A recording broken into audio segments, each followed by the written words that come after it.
Welcome to the 44th week of this year's In Times Like These recap. Now let's get into this, starting with Vanessa Dorval, who confronts her cousin Dee Dee at the Dorval estate about hindering Max's healing process.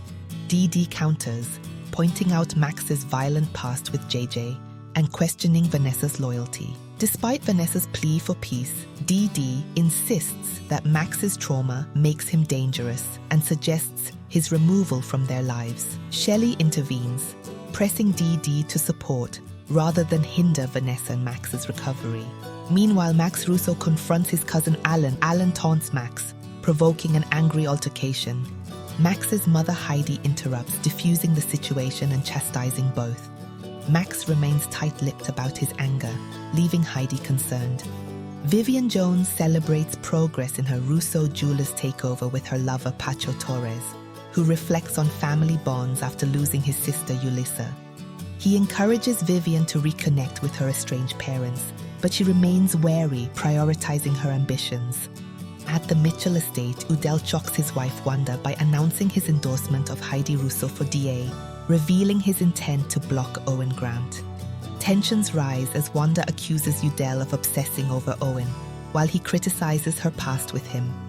Their fractured marriage becomes more apparent as both prioritize their daughter Yvette's well-being while battling personal grievances. Dee Dee meets with Yvette at the high school, apologizing for their interrupted conversation, and asks for her help in throwing a Thanksgiving party at Yvette's estate. Yvette resists, haunted by memories of a traumatic incident at a previous party, but Dee Dee appeals to her empathy, claiming the event will help her heal from her mother's passing. Reluctantly, Yvette agrees. Zeke Franklin proposes plans for Black Friday, but his girlfriend Nachelle Torres declines, prioritizing work at Theodosius Palace to prepare for post-graduation responsibilities. Their discussion turns into a heated argument when Nachelle reveals she's struggling with Ulissa's absence during Thanksgiving. Hurt by Zeke's perceived insensitivity, she accuses him of selfishness and walks away. Jeremiah and Shelley Dorval shut down Heidi's attempt to seek their endorsement for her campaign, citing their neutrality.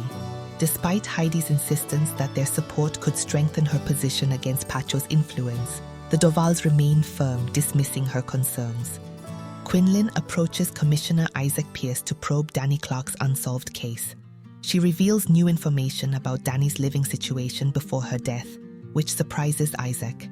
Despite his unease, Quinlan assures him that her investigation will help uncover the truth without compromising their work.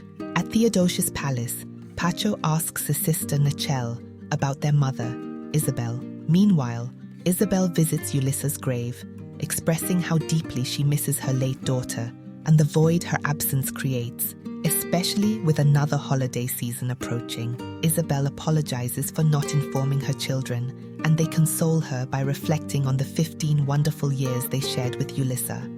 At the Dorval estate, Raymond is grateful the family is together for Thanksgiving after last year's hardships. Jeremiah and Shelley, while thankful, discuss concerns over endorsing Heidi amidst the school tragedy. Shelley worries that Owen, Heidi's opponent, might exploit the tragedy to gain political leverage. Despite Heidi's more respectful approach, their discussion raises tensions about endorsing either candidate. Shirley Pierce is reunited with her daughter Vivian, who surprises her by showing up for Thanksgiving. Vivian lies about her plans to stay in Valley Park, claiming she's finishing an internship. When Isaac questions Shirley about telling Vivian the truth about her father, Lorenzo Russo, Shirley refuses, believing the revelation would do more harm than good. At the Russo estate, Alan asks Ben for help locating Dr. Terry Murphy, confessing to having been involved with her. Max overhears and angrily blames Alan for distracting Terry from controlling her son, Keith, whose actions led to tragedy. A heated confrontation ensues, revealing that Alan also knew about Terry assisting Dante's death. Tensions erupt as the family processes the revelation, particularly Gianni and Clarice, who are devastated by Isidore's complicity. Alan storms off, choosing to spend Thanksgiving with his mother, Harley, who laments over Finnegan's fate.